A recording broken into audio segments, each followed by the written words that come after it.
Welcome to I'm Too Busy, an interview-based show hosted by a talented makeup artist, Christina Flach. Christina offers viewers a unique blend of personal stories, inspiring journeys, and practical beauty tips. Join the conversation as Christina features successful individuals from various industries who share their insights on health, wellness, makeup, and the keys to their success. So now, please welcome the host of I'm Too Busy, Christina Flach.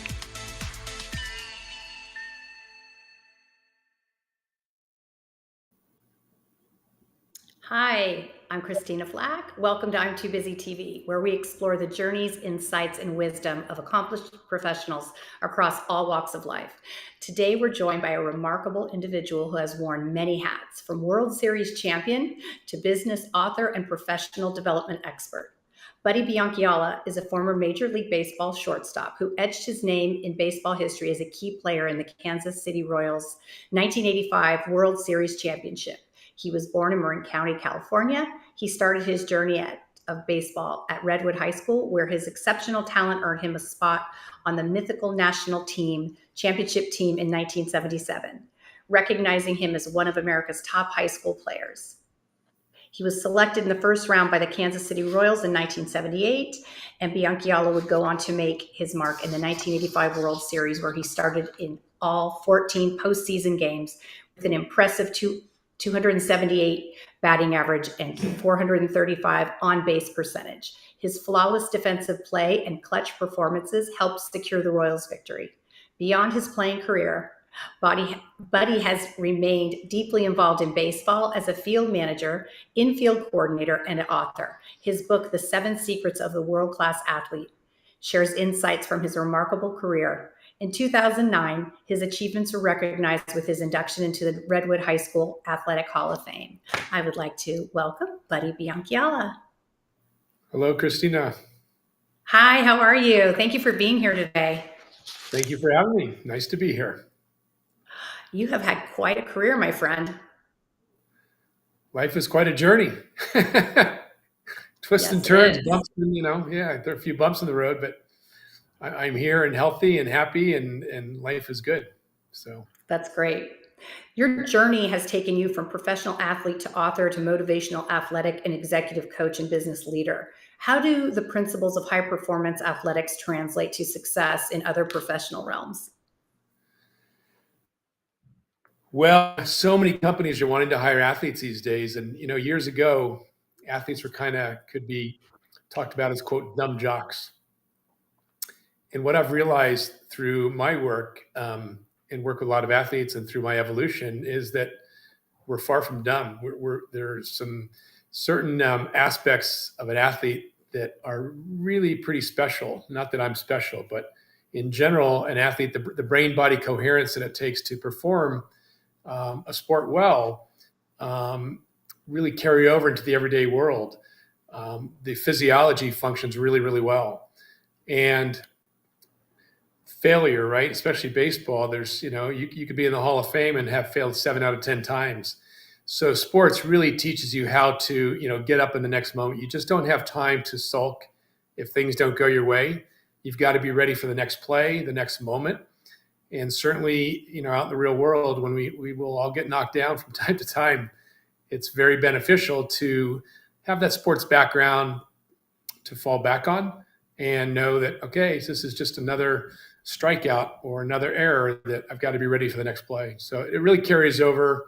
I never really realized it till a little bit later in life, but I'm blessed to have played sports, and I'm blessed to have learned a lot of lessons from playing sports, and certainly a lot of lessons from my time off the field as well. I think a lot of companies realize the value of athletes. They're disciplined, they're team players. They know, just because there's a bump in the road, it's not the end of the world. I think athletes are an incredible asset to any company. Don't you think? Yeah, well, you mentioned team, and that's so important. I was having this conversation with a client today, and the importance of really putting the team first. When you put the team first, it takes pressure off ourselves, right? If I'm just worried about how I'm doing, that fear that I'm experiencing is taking away from my full ability. Where if I can really focus on the team, the whole, the coherence of the team, then everybody does better. I'm going to perform better. The team's going to perform better. We're going to win.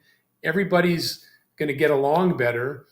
When we talk about team, there's a study that I heard about that I always like to share. And there were like 10 people in a circle sitting down in chairs. And they were all hooked up to the same EEG wires measuring brain waves. So we're all connected. If you can imagine 10 people right here sitting in a circle, we're all connected by the same wire. We all have a light on our head. And we're instructed to all think a loving, kind thought for a period of time. And then prior to the instructions, one person was instructed to start to think a hateful thought after a period of time. And so for the first part of it, let's just say it was a minute, all of the lights illuminated. And then when the one person was instructed and began to think a hateful thought, all the lights were affected. So that's how we're all interconnected. And in a team environment, we used to call, one bad apple in the clubhouse was not a good thing. Well, scientifically, it's been proven it's not a good thing. So really, we all want to be in a good space and moving in the same direction, and things are going to work much better that way. The pressure of performing in a World Series is immense.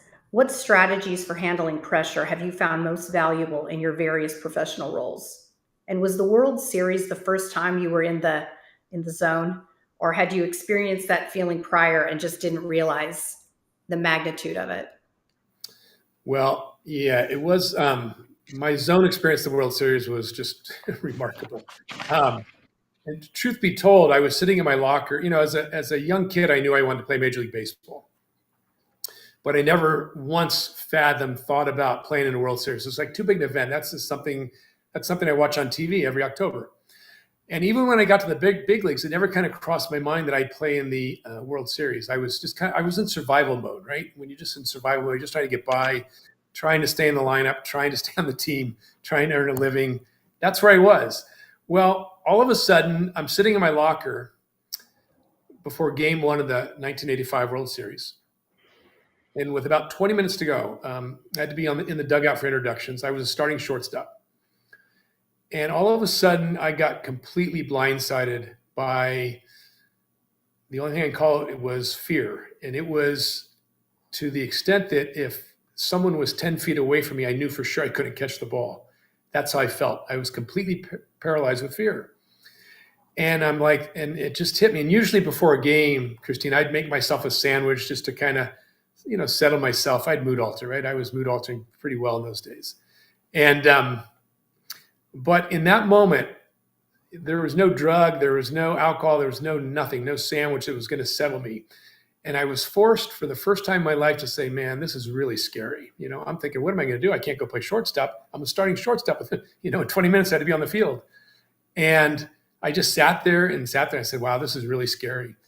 And that fear in my system subsided enough to where I said, okay, here we go. And I grabbed my bat, my helmet, my glove, and I made my way down the runway and waited for my name to be introduced. And next thing, that happened was I went out and I played arguably the 7 best baseball games of my whole life. I literally had a feeling that I couldn't do anything wrong almost if I tried. And, I hit 270. I hit 278. You said it was 73 points higher than my career average.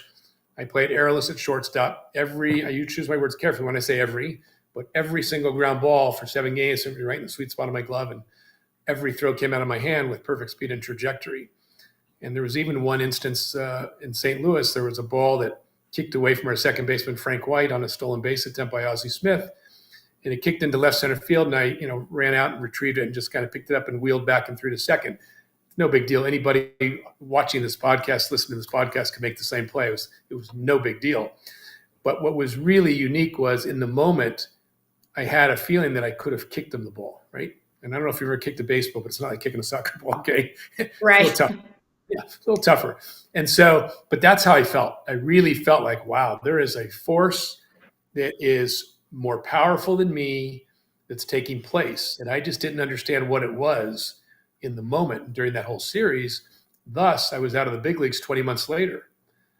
because I just didn't understand it. I didn't know how to get it back. And, I continued to work as hard as I'd ever work, actually harder, because I knew, I felt more pressure to succeed after having, such a really good World Series on a big stage. And the subsequent pressure I felt from self-imposed, of course, but, media, fans, management, friends, family, the whole bit, was somewhat overwhelming. It just kind of cut me off further from my full ability. So 20 months later, again, out of the big leagues, because they had no idea how to repeat it. So, but, life's, life is full of lessons. So you got to, I always ask the question, if I'm going through a hard time, I always say, okay, what am I supposed to learn from this, right? And easier said than done sometimes, but that's the approach I take, and it's worked out well. So how were you able to repeat that for 7 games and not feel like you could do that again after the World Series?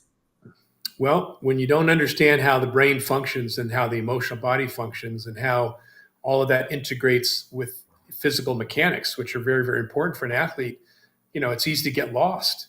What we know from our research and studies, and from along with anecdotally, is that anytime a physical mechanic, which are very, very important for an athlete, but anytime the physical mechanic or the desired result, right? We always know what the desired result is, but anytime either of those becomes the priority for the brain, the muscles won't fire in a synchronistic manner.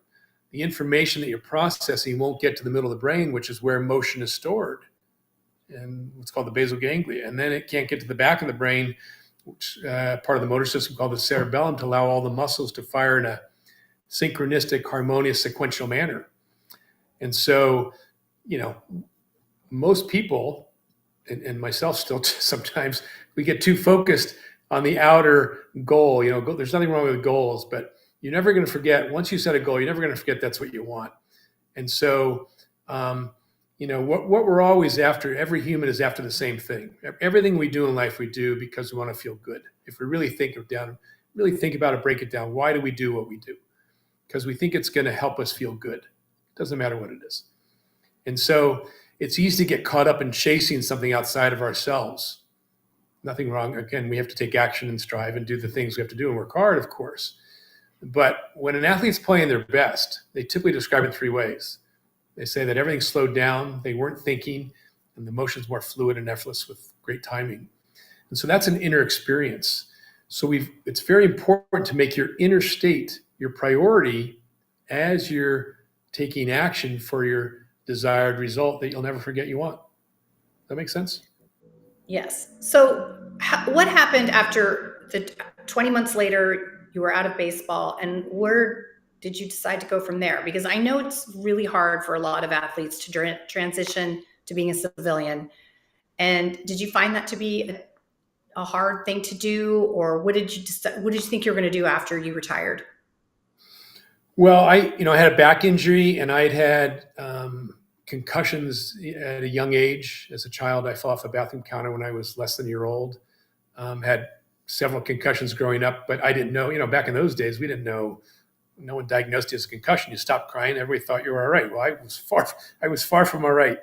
I'm just now starting to get really all right. So, yeah. So, my last year in '89 with the Royals, I was on the disabled list the entire year with a back injury.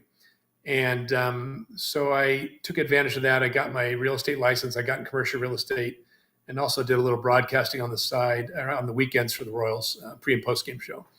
But I was not healthy. I never was too concerned about what I would do after baseball. I just knew that I would figure it out. I just had a deep belief in myself that, I'll figure it out.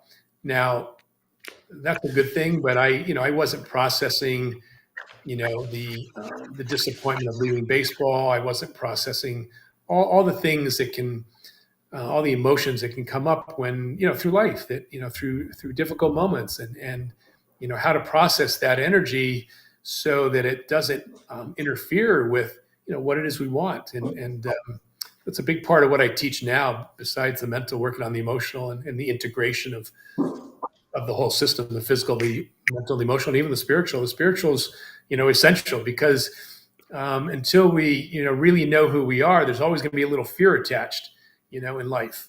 And so when we can really, really discover who we are, then it's easier to process the fear, right? That will still creep in. It's easier to process that fear, and it doesn't impede us, on our journey as much. We are going to take our first commercial break, and we'll be back with Buddy Biancalana. I'm Christina Flach, and I'm too busy. Mike Zorek, a three-time California state champion in Greco-Roman wrestling at 114 pounds. Mike, blind since birth, was born in Hartford, Connecticut. He was a six-time national placer, including 2 seconds, 2/3, and 2/4. He also won the Veterans Folk-Style Wrestling twice at 152 pounds. In all these tournaments, he was the only blind competitor.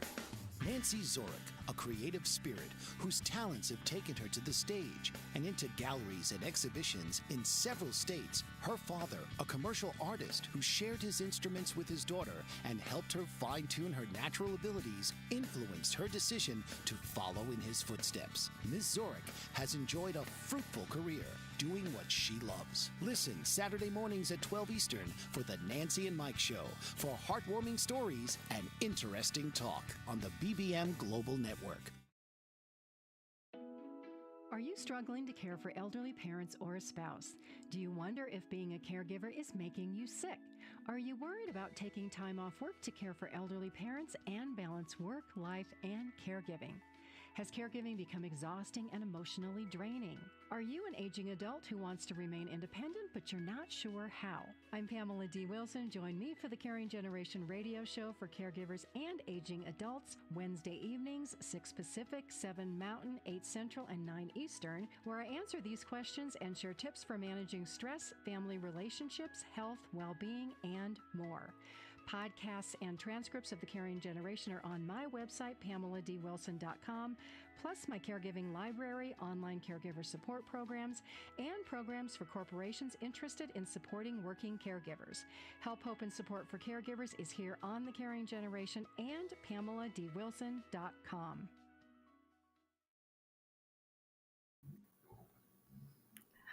Welcome back. I'm Christina Flach, and we are chatting with Buddy Biancalana about all things baseball. So Buddy he also works with all different athletes, and he has worked with both my sons that are golfers. And why don't you talk to me a little bit about, working with different athletes? Well, and is it different with each is it different with each sport, or is it basically the same type of thing that you with everyone? Pretty much the same. Certainly, different sports. There obviously there's some things that are different that have to be addressed. Certain parts of emotion that need to be addressed, not from a motion perspective, but from a brain processing perspective. But years ago I was just working in baseball, and now I realize if I had to work in one sport, I'd get bored to death. So I love being able to work across multiple sports. Love working in the golf world. I like to say there's no better game on the planet than golf to master yourself in life, because there's very little margin for error, right? Hitting that little ball with a little club and trying to hit it straight can be very, very difficult. And there are a lot of things in our physiology that can interfere. I often tell the story of I was working with a PGA client. We were on the range at the Rocket Mortgage tournament in Detroit, maybe 4 years ago. And it was, I think it was Tuesday or Wednesday before the tournament on Thursday. And we're on the range, and he hit a ball, that kind of went to the right. And I said, "What happened there?" He said, "What do you mean? Hit the ball to the right." I'm like, "Okay." He says, I said, "But what happened?" He says, "What do you mean what happened? It's golf. You can't hit every ball well. It's a game of misses." And I said, "Well, that ball didn't just go there by itself. There was something that took place that caused that ball to go there." And he looked at me like, "Okay." And so the subtleties of our nervous system, of our entire physiology, and I say subtleties are really subtle, that can interfere with the proficiency of an athletic movement. And so golf, I love working in golf because it it forces me to be better, to really identify, okay, what is it? Is it an emotion? Is it mental, or is it physical? Not that I understand everything about the swing, but they have their swing coaches for that. That's great, right? But so working and identifying those subtleties of golf, that's why golf is such an amazing game that I hope to play more of it myself, in the future. So, but love working in I've worked in, I think, over 20 sports, including auto racing, motorcycle racing in Europe. And it's a lot of fun to just get to know other athletes in different sports and try and help them as best I can.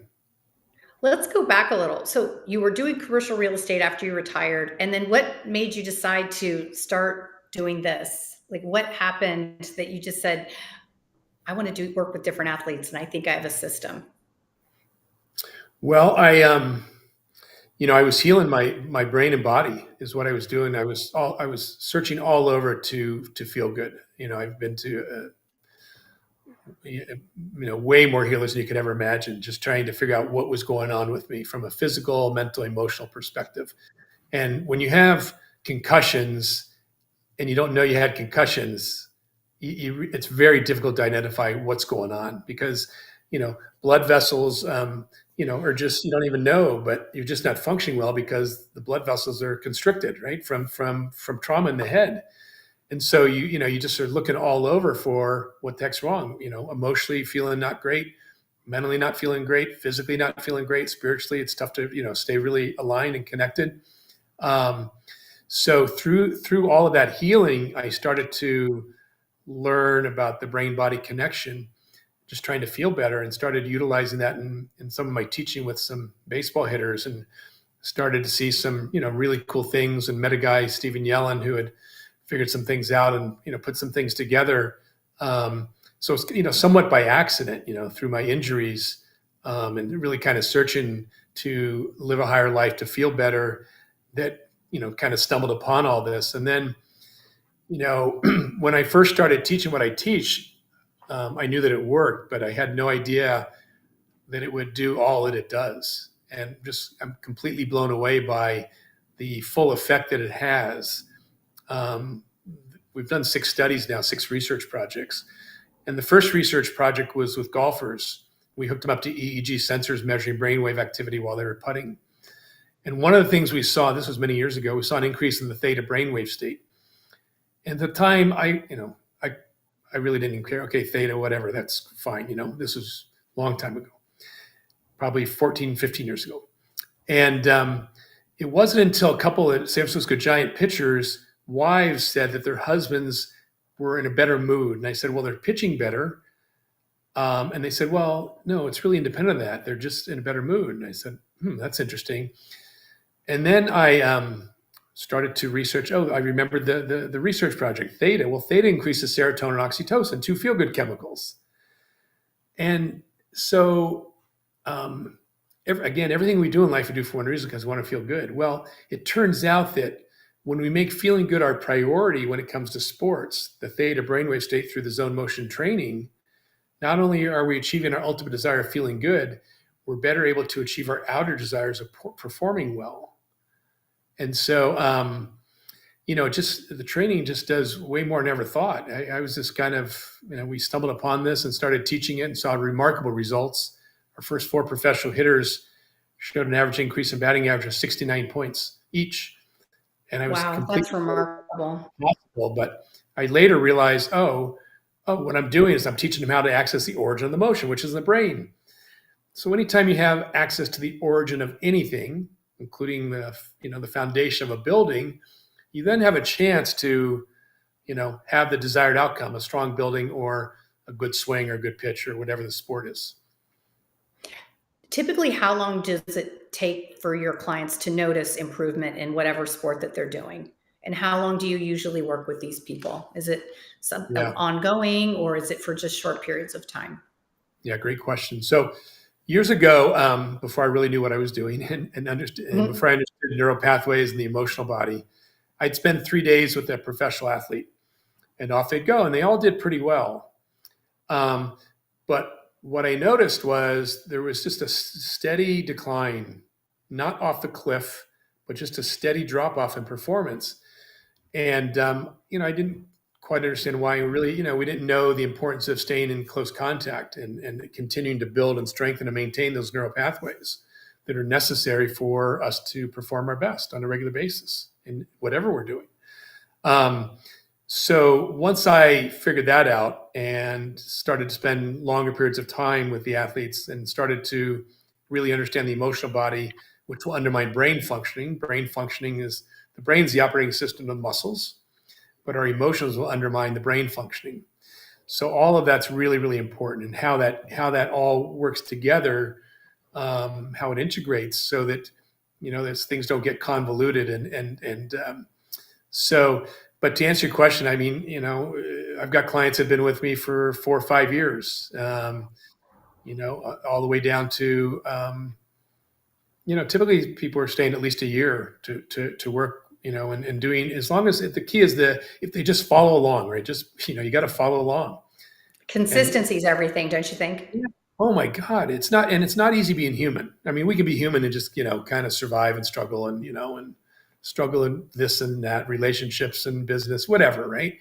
But to really be able to be aligned where we're, fully confident on a regular basis, we feel, pretty good on a regular basis. It's not easy, especially with, the food supply and everything. It's, that's a whole nother subject, but all of that makes it a little bit difficult to be human. So, but as long as someone is very diligent and very consistent, communicates well, their whole life's going to improve with what we do. And, that with how I know you and Steve take care of yourself. So let me ask you, one of the things that really impressed me when you were working with my son was that you incorporated supplements and diet. So when did you bring that into, your philosophy on how you do these, do clients? Because I do think it is a huge component, and I talk about it in what I do, beauty from the inside out, what you eat, what you drink, your rest, being grateful, exercise, all of that matters on how you look. And I think it's the exact same with any athlete, how they have to take care of themselves from the inside out. Exactly. For sure. So going back to when I first started working with some professional athletes, some athletes, would struggle more than others, and so it caused me to start to look at the lifestyle they were, living and the diet. And diet, the thing about diet is, I mean, people, we hear diet, right? Eat well, eat well, eat well. And I've never come across someone who hasn't said, yeah, I eat pretty well, and they just don't know what pretty well is. And, until one starts to make a few changes, stop eating this, start eating this, they really don't know, the difference. You can't see down the road what it's going to be like, until you have the experience. And so that's kind of maybe my most challenging part of what I teach, because the rest of it is all based on, neurophysiological experiences that are undeniable. But when it comes to the diet, that's when I say, okay, that everything we've taught you till now, for sure that works. Yes, that works. Okay. Now, what I'm going to tell you now, you don't know. You have no idea that what I'm telling you now that's going to have a benefit in your life. And so they start to dabble, right, a little bit, and they feel a little bit better, and and then they subtly start to make the changes, which can take time. Really changing how we eat is really difficult, especially so often. We can eat as a mood altering method, right? Just to kind of, our emotions are a little unsettled. It's easy to go to the refrigerator and grab something to eat instead of just like saying, okay, just be with, how I feel right now. So, that's what I used to do before my games. I'd go make myself a sandwich just to change how I felt. And it doesn't work. It just, No. it just suppresses. So, but, now, it's a big part of what I do. I have a very funny story. Tell me, I want to hear. I started working with a new pitcher, a D1 college pitcher a few weeks ago. And prior to my starting to work with him, I was working with one of his teammates, and I was with his teammate in the batting cage at the college. the university. And this kid who I'm now working with started kind of interrupting. He said, hey, I'm really interested in what you're doing. He started asking a bunch of questions, and I answered a few of the questions. And I said, are you okay? Let me finish up with my client here, and then I'm happy to chat with you. So, oh yeah, no problem. Sorry about that. And so he had a box of donuts in his hand, pink box of donuts. Okay. Stop. Yeah. And I said, and I was in the batting cage, I said, hey, first things first, before we even talk, you can't be eating what you're eating right now. And he said, all right, I'll get rid of them right now. So he walked over to the garbage can, and there was a guy, he was going to throw them away. And all of a sudden, this guy came walking along, a heavier set gentleman. And he said, hey, do you want these donuts? And the guy said, why would I want those donuts? I look like a donut. And the kid threw a full box of donuts, or probably, I don't know, 4 or 5 donuts, threw them in the trash can. And so I said, here's the first thing. I said, I'm happy to talk, but I have no chance of helping you if you're going to eat donuts. And so so he got off those right away. And now we're working. I mean, sugar is a drug. It's so addictive. I mean, I tell my kids that it's poison. And that's the problem with cookies and cake. I mean, who doesn't like it? I love them, but I know that one cookie, leads to 25 more. So I just omit them. I think it's just, and I think once you know that though, because now that I do know that, I know right now I've kind of changed my diet I wake up and have water and lemon, a green juice, and protein first thing in the morning. And I've lost 10 pounds. And my energy's better. I feel better. I look better. I mean, it's remarkable how diet can really alter your mood, the way you look, the way you feel. It's really extraordinary.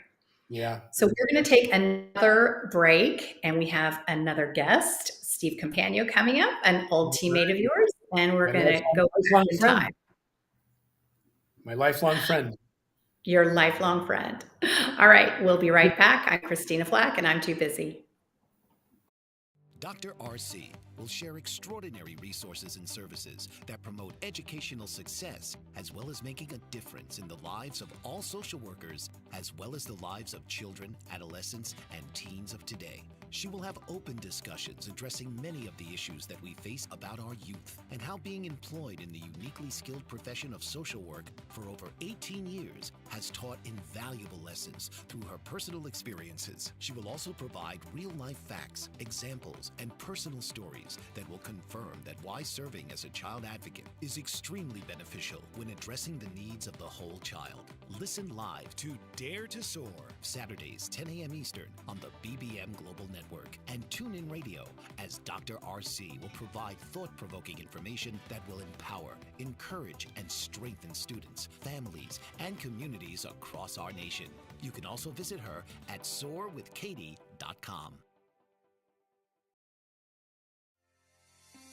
Author, radio show host, and coach John M. Hawkins reveals strategies to help gain perspective, build confidence, find clarity, achieve goals. John M. Hawkins' new book, Coached to Greatness, Unlock Your Full Potential with Limitless Growth, published by iUniverse.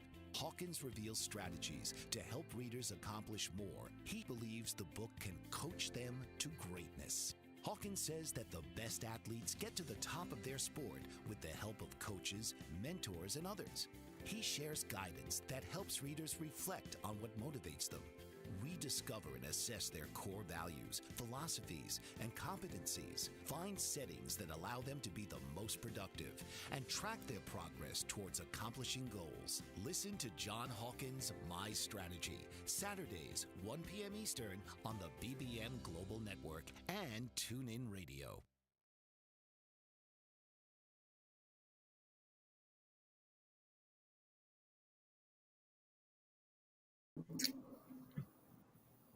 Hello, I'm Christina Flach, and we are back with Buddy, and we are going to introduce Steve. Flach is back. Flach is back. Flach is back. That's your slogan. That's your little jingle. Flach is back. Thank you, Steve, for being with us today. Anything to be around my lifelong friend.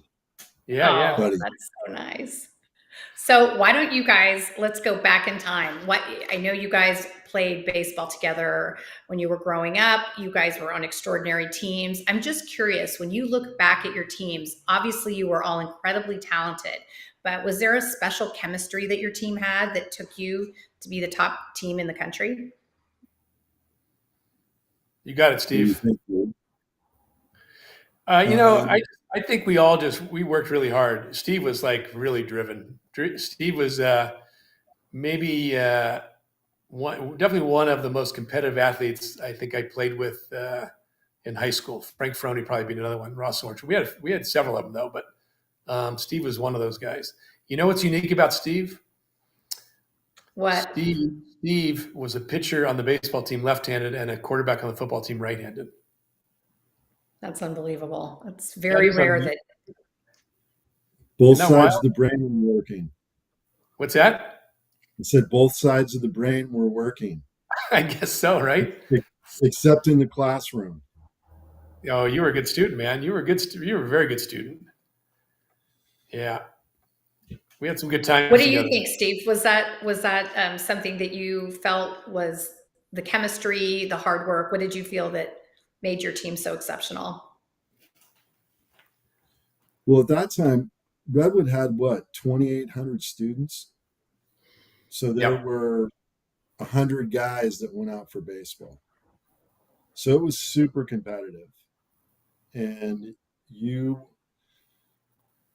were all held to a higher standard, which there was one way that it was going to be done, and you either got on that boat or you didn't get on. So there was no interpretation as to what was expected. That's for sure. But And was when I look back at that, being a sophomore and being part of that team in 1976 and having leaders like Frank Ferroni, Ross Orenshaw, Chuck Hall, Buddy was a starting shortstop. I mean, it was not Tony Girallis. There were really, really good players that all aspired to play after high school. And a lot of so, them Steve, did. I know that you went on to play in college and you played for the Yankee organization on their farm team for 5 years.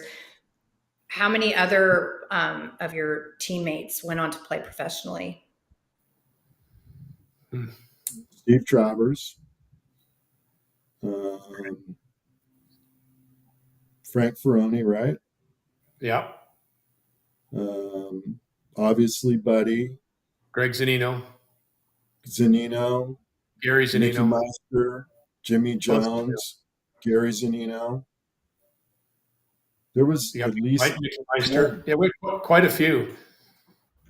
Did you guys play against each other? Like when you guys turned pro, did you play against any of your past teammates? That would have been really fun, don't you think? We played against. I played against Steve. I think. I would have played a lot longer if I could face Buddy more often. Oh boy, here we go. Okay. Here it goes. Now it's on. All right, buddy, your turn. Get back at it. Gloves are off. Here's a story, Christina. You've probably heard this story. I'll tell the story. But I never knew Steve until high school. But we competed against each other in punt, pass, and kick. And I got second place. I had the silver trophy every year. And Steve won the gold every year. So the first time he ever came over to my house, you can take it from there, Steve. I walked into his room and I was like, "Where'd you get all these trophies?" And he said, "Well, I was in punt, pass, and kick every year." And I said, "Well, they're all silver." He said, "Yeah, because all the gold ones are at your house." And when I look back at that, I may have those gold trophies, but Buddy has that 85 World Series ring. And that was probably, looking back, having, we became very close friends in high school. and that has continued to this day. But to have your friend being at game 6 and game 7, we were driving to game 6. Buddy probably doesn't remember this, but we were going to the ballpark, and he said, I need to get gas in my car. And he got out and he said, you need to drive. I got to lay down in the back seat because I don't want anybody to see me. And I'm thinking, okay, wait a minute. This guy is was bigger than life at that time. Everybody knew him. Nobody knew me. So I just went in, got gas, drove, went around the block, and, he basically took it from there. But what an experience to be, to see your friend climb that mountain, get there, and be able to be in the locker room after they win it in game 7 was just, it was an incredible experience. And it Buddy, meant the what world. was that like for you? I mean, what was that like for you to have your friend there with you to share that experience? That's really special. Yeah, no, he and another friend, Len Tallarico, both came. Yeah, it was great. Awesome. Because, we had our teammates, but there's nothing like old friends in life, right? There's just nothing like old friends, right? You get together, you tell the old stories like we're doing right now, it's like an old pair of jeans, right? What's better than an old pair of jeans? So no, it meant a lot to me that, some of my friends were able to be there when we won game 6 and game 7. They were in the clubhouse for game 7 after for the celebration. It was great. It was, looking back, it was really, and to be honest, the first part of it was like, I wish that was me. And then the second part is, it was part of me because you did it. And that was really unbelievable. And that team was unbelievable. Yeah, Brett Saberhagen was unbelievable. Yeah, he was. We're having our, I hate to say it, but our 40-year reunion next May here for the Royals. It'd be fun to see everybody. And, yeah, it was quite a time in my life, amazing time in my life. You just never, like I said, you never fathom playing a World Series. All of a sudden, there he was. Like, what am I, So, buddy, you're still pretty connected into the baseball world. I mean, heavily connected. Are you still working with Kansas City, or I've worked with a lot of individuals. I've worked with a lot of individuals for many organizations, but not within a team environment. Most people. One thing that I've learned in 17 years, 18 years now of teaching what I teach, that people can only hear and see what they're ready to hear and see. It doesn't matter what you tell them, what you write to them, what you show them, or what you prove with science. Doesn't matter. And we're seeing a lot of that in our society these days as well. But until you're ready to look at your belief system, it's really difficult to really grow to what we could be. And so baseball's, they're starting to understand the brain a little bit more so, but there have been plenty of frustrating moments for me, trying to educate people when their belief system, there's no space. There has to be space in our minds to say, oh, let me see. What don't I know? What can't I see right now? You have humility, right? Humility is so important in life. I had a conversation about a year ago. My son and I was down at University of Missouri. My son goes to Missouri. And we're at the football. It's Father's Weekend at the football game, when they had the football game the whole bit. So we did the tailgating. And then I said, Gavin, let's go over and see some other friends across the way here. And so we started to walk through the parking lot, and there was a fence, 3-foot high fence. And he said, can you hop the fence? And I said, I guess I can hop. I can climb over the fence. I'm not going to hop it. So he just bounces over it. Like, he's an incredible athlete, bounces right over it. And I climb over it. And I said, Gavin, that's really cool, man. That's so great. I said, but make sure you stay humble. And he says, I pray for humility every day, he told me. And then I said to him, do you know why it's important to be humble? And he was like, no. And I said, because when you think you're cutting yourself off from what you don't know. So you always want to ask, "Ooh, what don't I know? What can't I see?" And So true. yeah, and it's easy, as we, have success in life and get more confident in what we're doing, to think that, okay, I got it, I figured it out, I'm good, and there's the universe will slam us, that. So I always ask myself when things are going really well, I'm like, okay, I look around like, okay, what do I need to be aware of right now? What do I need to be aware of? That's true. Steve, after you retired and you went on to have a successful career in the mortgage business and you coached Redwood High School and your teams were amazing. Did you incorporate any of these things that Buddy has taught you over the years to your players? And do you continue doing that today? I do, and I have, and I understand a lot about what Buddy does.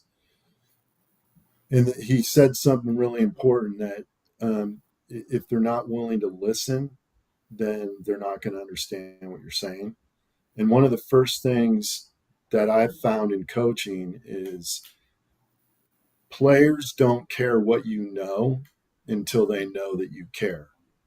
And if you earn their trust and you show them that you care about them, you can then teach them anything. And one of the things that I try to do, the X's and O's are great. You don't need to be a great X and O person to have a successful team. You need to understand who your players are, where they're from, what makes them go, what makes them, and as Buddy said, everything we do in life is to feel good. What makes them feel good? Is it a safe place for them? When I was at Redwood, I had multiple kids that lived in Marin City that I drove there every day for 3 or 4 years and picked them up and drove them to school, make sure they got there. Didn't have to do that, but that was part of the responsibility that comes, with coaching. And the commitment, right? Yeah. And I coached with a guy at Redwood, Alan Sullivan. And Alan Sullivan wrote something on the board one day that I never forgot. And he wrote, I care about what you do over the next 32 years than for the next 32 minutes. Because the game was 32 minutes long. Love it. Mm-hmm. And I read that and I just went, yeah, if you get your guys to feel good, get them to feel like they're part of something, that they identify with, being a basketball player, for example, at Redwood. They hadn't won a championship there in 31 years. And when Buddy and I were growing up, in the late 60s, early 70s, Redwood's basketball program was the most dominant program in the county. And I just happened to be a ball boy for those teams because my uncle played there, my dad worked there, and they went undefeated in 1971. And the next time they went undefeated was 2010. And I just happened to be the guy that was standing on the sidelines as their head coach. Well, you didn't happen to be there. You brought the championship. Steve was a great coach, really, and I'll just say he really, really cared about his players. What he's saying, and we did a call the other day. He picked up he had one of those kids from Marin City in his car that he's still helping. He was the MVP of the league that year in 2010. Yeah. He was helping me do some stuff at my mom's house, and it's all about relationships. Yeah. And formulating those relationships. And getting back to what you said, everything you do in your life is to make you feel good. And I love coaching because of those relationships. Yeah. And I'm now in Sitka, Alaska, coaching high Well, school basketball, getting ready to go to the Wow. gym here in 20 minutes. We have open gym, and they lifted this morning at 7 a.m. and these kids have bought in. And that's yeah. what's I want to hear really. more about this. I'm so sorry. We're going to take a commercial break. I'm Christina Flach, and I'm with Steve and Buddy, and we are going to be talking about all things sports when we return. Are you struggling to care for elderly parents or a spouse? Do you wonder if being a caregiver is making you sick? Are you worried about taking time off work to care for elderly parents and balance work, life, and caregiving? Has caregiving become exhausting and emotionally draining? Are you an aging adult who wants to remain independent, but you're not sure how? I'm Pamela D. Wilson. Join me for the Caring Generation radio show for caregivers and aging adults, Wednesday evenings, 6 Pacific, 7 Mountain, 8 Central, and 9 Eastern, where I answer these questions and share tips for managing stress, family relationships, health, well-being, and more. Podcasts and transcripts of The Caring Generation are on my website, PamelaDWilson.com, plus my caregiving library, online caregiver support programs, and programs for corporations interested in supporting working caregivers. Help, hope, and support for caregivers is here on The Caring Generation and PamelaDWilson.com. Mike Zorek, a 3-time California state champion in Greco-Roman wrestling at 114 pounds. Mike, blind since birth, was born in Hartford, Connecticut. He was a 6-time national placer, including 2 seconds, 2 thirds, and 2 fourths. He also won the Veterans Folk-Style Wrestling twice at 152 pounds. In all these tournaments, he was the only blind competitor. Nancy Zorek, a creative spirit whose talents have taken her to the stage and into galleries and exhibitions in several states. Her father, a commercial artist who shared his instruments with his daughter and helped her fine-tune her natural abilities, influenced her decision to follow in his footsteps. Ms. Zorek has enjoyed a fruitful career doing what she loves. Listen Saturday mornings at 12 Eastern for the Nancy and Mike Show for heartwarming stories and interesting talk on the BBM Global Network. Hello, I am Christina Flach, and I am with Steve and Buddy, and we are talking about sports today. One of my favorite subjects. So why don't we just keep going back? You both have worked with different athletes. What do you feel is the key component to getting them to trust you, to buy into drinking the Kool-Aid, so to speak, of your philosophy on becoming the best athlete and the best person you can be?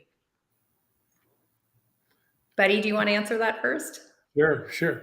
Give them an experience that feels good to them, and give them an experience that allows them to perform better. And if you do that, then you've got buy-in.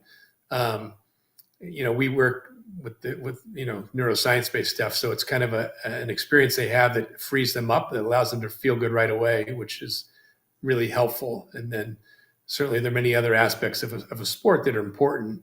And so just, give them an experience that shows that they can be better, and then buy-in is there. And showing, like Steve says, show that you really care. You got to care about somebody as a human to be a great coach, in my opinion.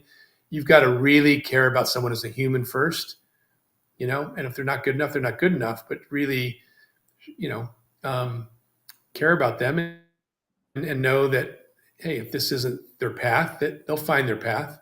It used to be hard. When I was managing pro ball, a lot of people said it was so hard to release somebody, when you just had to tell them, it's not going to happen. You're headed home. That the Phillies or the Rays are going to release you. And for me, it was like, I didn't think it was hard because I knew I was doing the person a favor. They can get on with their life and on a path that, they're better suited for. So, so the sooner, we all know that, what, this isn't for me, I'm going to go do this, the better. Yeah. So, Steve, what about you? You've taken on this new coaching job up in Sitka. How do you compare coaching up there to coaching where you coached previously? Do you find it to be more challenging, or is it easier now that you've had so much experience? Um, the kids are still the same. And, one of the things is that doesn't change, and Buddy kind of touched on this, is you have to be honest with them. Like, we're giving you every opportunity. And if it doesn't work out, you just have to be honest with them and say, you're not gonna make this team. It's a lot easier here. The school's 400 kids or 320 kids, whereas Redwood's 2,200, and you had 80 guys trying out for the freshman team.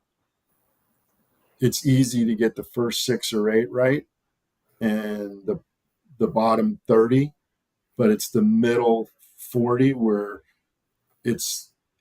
you're never going to get it right. So you do the best you can, and you're as honest as possible. And I think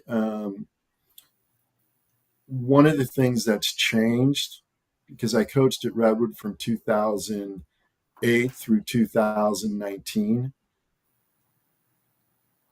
kids today, they have a different concept of authority.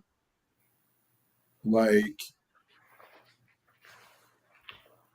I would never, and I know Buddy would probably say the same thing. If we were walking through a grocery store and saw our coach, we'd never say, "Oh, hi, Al, how are you?" He was always referred to as coach wherever we were. It could be church, the store, the barber shop, practice. It's always coach. And I find it very interesting that outside of the gym, like, these kids will go, "Hey, Steve, how's it going?"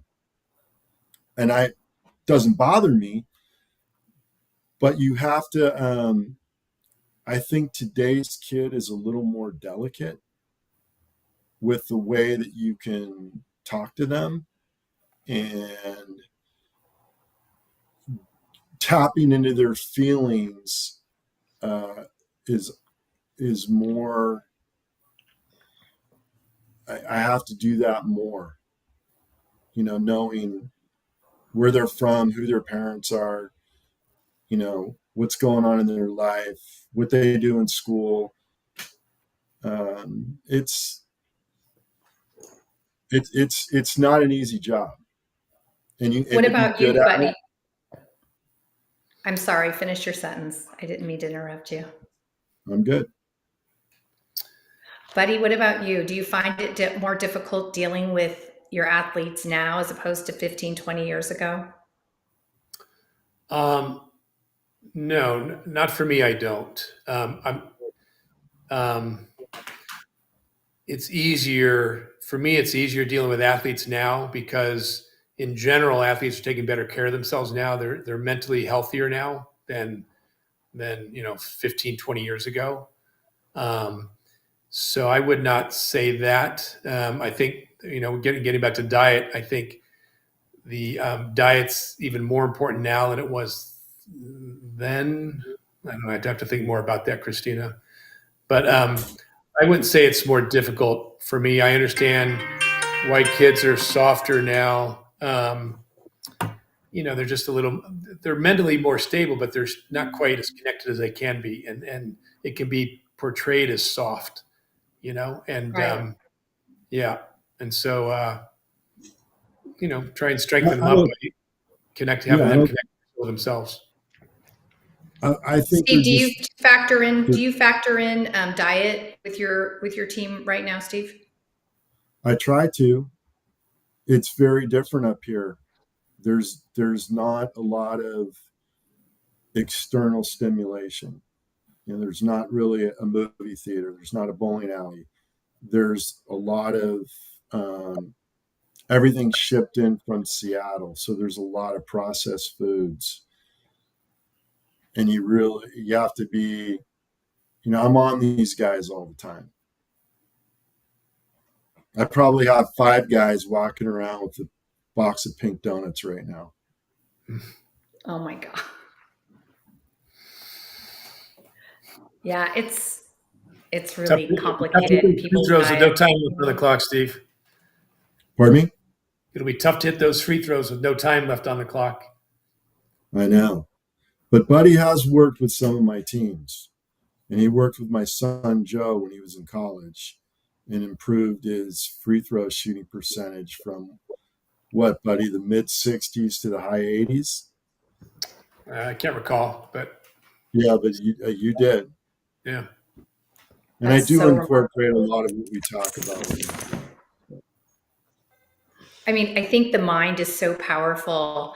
And if you can learn to get your mind, set a goal and just be focused on what you want, your mind will go there. But I mean, when people have a negative attitude or they think, oh, I can't do it, your mind and your body think, okay, I can't do it. So if you can get, like you both have clearly done, you've inspired these kids to greatness. And I think it's wonderful. And it does make a big difference in people's lives. And people don't forget their coaches. Both of you remember your coaches from when you were growing up and how important they were to you. I want to thank both of you for being here today. I could go on with the two of you for. I wanted to hear what you're doing. What I'm doing? I want to hear about your new line of makeup. Do you have time? Oh my gosh, I wish. We don't have time today. We're gonna have to do that on another episode. But I want to thank my team. I want to thank Christian, Maya, Avery, and he who shall be nameless that makes me laugh and smile all the time. So thank you so much for being here. I will be back next week. And I'm Christina Flach. Thanks, Christina. See you, buddy. Thank you. This has been I'm Too Busy with host Christina Flach.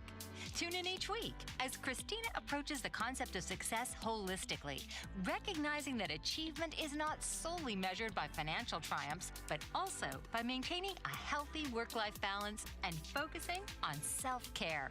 Wednesdays, 7 p.m. Eastern on the Bold Brave TV network, powered by B2 Studios.